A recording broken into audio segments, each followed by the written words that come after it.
기분이 너무 좋고 분위기가 좋았는데 지금부터 들려드릴 이 내용은 여러분 진짜 분노가 치밀어 오르실 거예요. 안진용 기자님. 그야말로 천일 공로할 이야기를 들려드리겠습니다. 30대 만취한 한 남성이 60대 대리기사를 차 안에서 폭행했습니다. 그리고 이 대리기사를 차 밖으로 밀어내고 본인의 운전대를 잡았습니다. 어머나. 여기까지만 해도 음주운전 문제죠. 네. 하지만 이제 시작입니다. 어머나. 이 밀쳐진 대리기사는 떨어지지 않고 안전벨트에 여전히 묶여 있었습니다. 어머. 이때부터 이 안전벨트는 더 이상 안전하지 않겠죠. 세상에. 자, 이 아찔한 순간 과연 어떻게 됐을지 저희가 영상으로 보여드리겠습니다. 영상이 있어요, 네.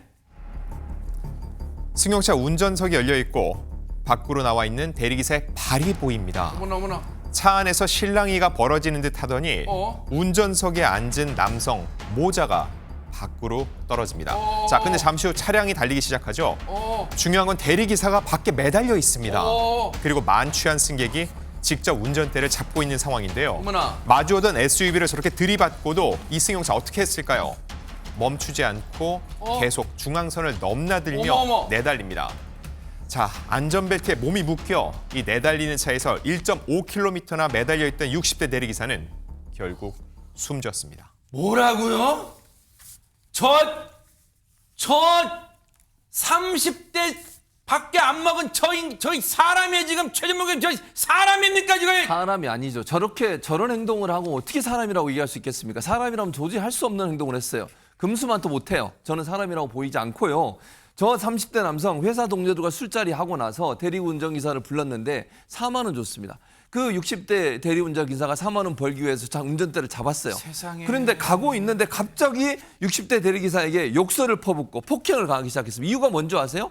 이게 턱이 있잖아요. 네. 턱이 이제 조금 조심해서 넘어가더라도 덜컥 할 수 있잖아요. 방지턱 넘으면 다 덜컥하잖아요. 그렇죠. 근데 자기가 자고 있는데 깨웠다고. 그게 이유였어요. 그리고 좋아요. 그래서 화가 났다고 하면 얘기하면 끝나야 되는 거 아닙니까? 와서 폭행을 하고 저 대리기사를 밖으로 밀어낸 거예요. 근데 세상에. 안전벨트를 차고 있는 상태에서 밀리다 보니까 벨트에 끼어 있는 상태였어요. 어머. 그런데 술 취해가지고 운전을 하기 시작하는 겁니다. 세상에. 그리고 나서 그 1.5km를 저렇게 아까 보신 것처럼 얼마나 힘들겠어요. 아니 저기 도로에 사람이 이렇게 진짜? 끌려갔어요. 그래서 결국 의식이 없는 상태로 머리를 다쳐서 병원으로 이송이 됐지만 안타깝게도 숨지고 말았습니다. 세상에 보고도 진짜 저희가 지금 억장이 무너지고 지금 피가 거꾸로 솟을 지경인데 유족분들의 마음은 대체 어떨까요? 어떤 상황일까요? 세상에 들어보시고 이어가 보도록 하겠습니다. 블랙박스 음성상에 갑자기 저희 아버지 비명으로 시작하고요. 폭행을 하자 저희 아버지가 바로 정찰을 하시고 아마 신고를 하려고 그랬거나 그런 조치를 취하시려고 그랬던 것 같아요. 욕설과 폭행을 계속하면서 가해자가 저희 아버지를 밖으로 밀어낸 거고요. 두개골 자체가 훼손이 됐고 사지골절, 심각한 뇌 손상으로 인해서 이송됐을 때부터 코마 상태셨고요. 유족들은 진짜 억장이 무너질 것 같습니다. 세상에 김현주 평론가님. 어떻게 이런 일이 있을 수 있을까라는 생각이 드네요. 이 피해를 입어서 목숨을 잃게 된 60대 남성의 경우에는 10년 전부터 대리운전을 해오면서 두 자녀의 뒷바라지를 해오신 정말 평범한 우리 주변에 있는 이웃과 같은 그런 분이었습니다.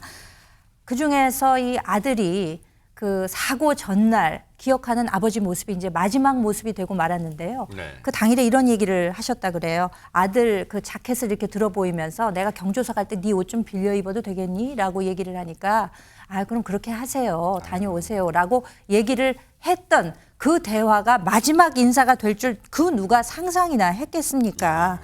정말 이 목숨을 잃는 피해를 입은 이 유족들은 블랙박스를 이렇게 살펴보니까 아버지의 경우는 정속주행하고 신호 준수하고 정말 모든 것을 딱 법대로 살아온 아주 그 바른 생활을 하시던 그런 분이었는데 이분이 어떻게 이런 피해를 입게 됐는가 정말 기가 막힐 노릇이 아닐 수가 없습니다.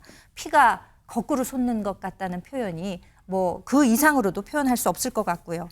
이 블랙박스 영상을 보자니까 뭐 너무 잔인하고 참혹하고 해서 정말 얼마나 그 고인이 무서우셨을까를 생각하면서 한탄을 이어가기도 했습니다. 저 사람 같지도 않은 인간, 그러면 저렇게 이 대리기사분을 숨지게 만들고 현장에서 내뺀다면 지금도 못 잡은 거예요? 저 인간 같지도 않은 인간을요. 장민 변호사님. 처음에 신고를 받고 출동한 경찰이 도로에 갔을 때는요, 이 남성 도망을 간 상황이었습니다. 현장을 이탈한 상태였고요. 그 자리에는 그 피해를 입은 대리기사분만 좀 위험한 상태로 이렇게 방치가 된 상태였었는데요.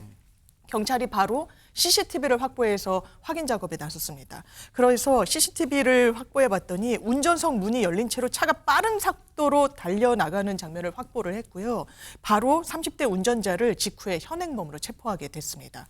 이 30대 남성, 그러면 도망갈 정신은 있었는데 사고 경위를 물었더니 대답은 제대로 했을까요? 그렇지 않았습니다. 술에 취해서 기억이 나지 않는다고 내뺐고요. 하하. 경찰이 CCTV 그리고 확보한 블랙박스 등을 제시하자 그제서야 혐의를 인정했는데 이 남성 당연하지만 살인 혐의 받고 있고요. 네. 특가법상 운전자 폭행 혐의도 더해져서 구속 상태로 검찰에 넘겨진 상황입니다. 너무너무 어처구니가 없는 인간이에요. 이거 반드시 법이 살아있다는 걸 보여주기 바랍니다. 법의 가장 무거운 처벌 내려주기를 기대를 해보도록 하겠습니다.